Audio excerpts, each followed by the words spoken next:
Welcome to Tweet of the Week. I am excited to be joined by Diane Herndon, who is an ag teacher at our Career Technology Center, and she and students in her agribusiness program were tweeted about because they donated honey to the I Believe in Me food drive. And so I'm going to let Diane talk a little bit about how she and her students got into agribusiness. What better way for students to learn than to have a business here on campus? And honeybees kind of solve two problems. Maryland has a overwintering problem with honeybees. We see one of the largest percentages of colony loss overwintering rates here in Maryland, which is unusual given our temperate climates. But so we coupled that problem with the ability for students to start and run a business on campus. And a natural byproduct of that is the honey that we're able to extract. Some other byproducts from that are we take the wax and render it down, and then we don't take and sell that, but the students kind of work through the process of how much their expenses are and what kind of profits they could expect to generate by selling those lip balms. And as a byproduct, they end up taking home their own lip balms and sometimes candles and soaps in the process, and they really enjoy that aspect of it. I am sure they do enjoy the products, but I have to imagine that the thought of going out and working with bees might be a little intimidating to some students. How do you address that with the kids? It's certainly intimidating, and I know it was for me back in 2016 when we brought those first hives to campus. Those first hives, I went one evening, because you go after dark after the bees are back in their hives, and I put 4 boxes of bees in my car and drove them back to campus and sat them in place. And then you come back the following morning. So I completely understand where the students are coming from after having all those bees in my car. And it's really exciting to see the students, they start those first couple of times that we're out at the hives, they're all a little antsy about getting close because we all think back to bees, flying, stinging insects, and we want nothing to do with them. But, as we get into the hives, and we have a really great mentor, Dave Maloney from the local Beekeepers Association. He's been with us from the start, and he loves to educate not only myself, but the students. And he normally comes out with us and works through everything that goes on in the hive. And then you can see those students who were leery and were 5 or 6 feet away from at the beginning of the semester. By the time we're at the end of the semester, they've got their veils on, their gloves on, and they're literally knee deep into the beehives because they're in there searching for the queen. They're picking up the hives and kind of feeling, how much honey do we think is in there? How much honey can we take from them? How much honey do they have to get them through the winter?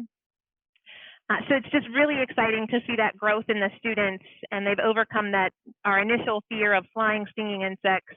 And unfortunately, our honeybees, which are typically very docile creatures, they kind of get lumped into that category with our wasp friends.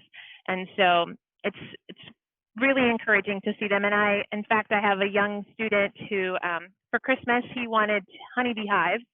And so his parents had contacted me and asked for more information. And it turns out he ended up getting 2 hives for Christmas this year. So that's really exciting and something that I'm glad to see that our young folks are taking an interest in. That is fantastic. And I know that this takes time, and it's a process that students get to see in 1 year of the program with you, the start of it, and then they get to see the end of it later. But I'm sure that people are wondering because, again, you delivered honey to be shared with the community, and kudos to you for modeling service to the community for your students, and I'm sure they were excited to contribute. But I know folks are thinking, how in the world did they do that with a virtual learning environment? So do you want to talk a little bit about how you did it and how much you actually delivered to I Believe in Me? Sure. So honey is typically extracted in July. So as you know, we weren't allowed on campus in July. That's about the time that special small groups were allowed to come back into the building. So we got permission for a group of students to come back. Everybody that ended up coming back were graduated seniors. And so there were 4 young ladies that came back and helped me remove 13 supers from the hives. And then we took those supers and we extracted them we ended up extracting a total of 287 pounds of honey. Everybody that comes to help gets to take a bottle home with them. That's the only payment we're able to offer for the students, other than the experience. I'd have to say that was probably a once in a lifetime experience for most of them. We sell a fair amount of the honey to help fund the honeybee program and any feed that we may need, any overwintering losses that we might have. So we sell a fair amount of the honey, and then we donated 25 bottles to the I Believe in Me. I wasn't sure, because honey is bottled under Maryland's cottage law, so I wasn't really sure about the logistics and if they would be able to take that. And I was excited to hear that they could take it. Part of our FFA motto, the last part is living to serve, and I think that's something that we need to work to instill in our youth, that we should be giving back to our communities. And this was just one small way that we were able to, especially in this year that has taken away a lot of service opportunities for students. So Diane, your answers to these questions have really demonstrated why students love being at the Career Technology Center. They get to work on real world problems. They get experiences that are going to prepare them for business, for college, for going out into the world and starting a career.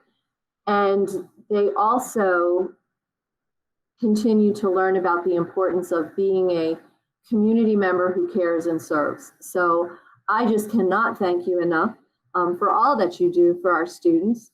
And I want to say that we are FCPS proud of everything that goes on at our Career Tech Center. We know there are amazing programs there, so we're always happy to showcase some of them.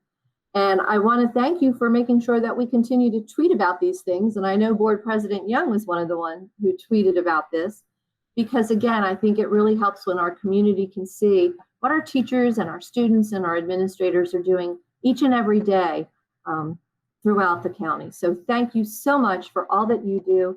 And I really appreciate your time today as we taped this Tweet of the Week. And I want to thank everyone who joined us today. And I hope that you will join us again next time for Tweet of the Week.